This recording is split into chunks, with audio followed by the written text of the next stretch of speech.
Delta Life Insurance Company Limited ব্যাংকস্যুরেন্সের আওতায় City bank PLC এর এক এসএমই ঋণগ্রহীতার মৃত্যু দাবির 10,10,০০০ টাকার চেক প্রদান করেছে। প্রয়াত ঋণগ্রহীতা হোসেন মিয়ার এই দাবির চেকটি গ্রহণ করেন সিটি ব্যাংক পিএলসির head of liability and bancassurance product MKN Nafizul Haque. গত মঙ্গলবার 7 অক্টোবর 2025 রাজধানীর মতিঝিলে অবস্থিত ডেল্টা লাইফ টাওয়ারে এক আনুষ্ঠানিক অনুষ্ঠানে চেকটি হস্তান্তর করা হয়।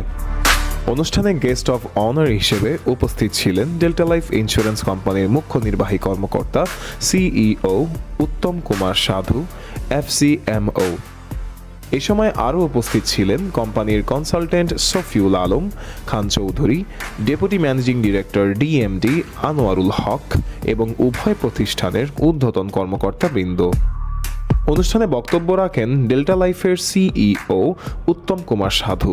তিনি বলেন, দেশের বেসরকারি বীমা ও ব্যাংকিং সেক্টরের প্রথম প্রজন্মের দুটি প্রতিষ্ঠান ডেল্টা লাইফ ও সিটি ব্যাংকের মধ্যকার ব্যাংকস্যুরেন্স চুক্তি বাংলাদেশের আর্থিক খাতে এক নতুন দিগন্ত উন্মোচন করেছে।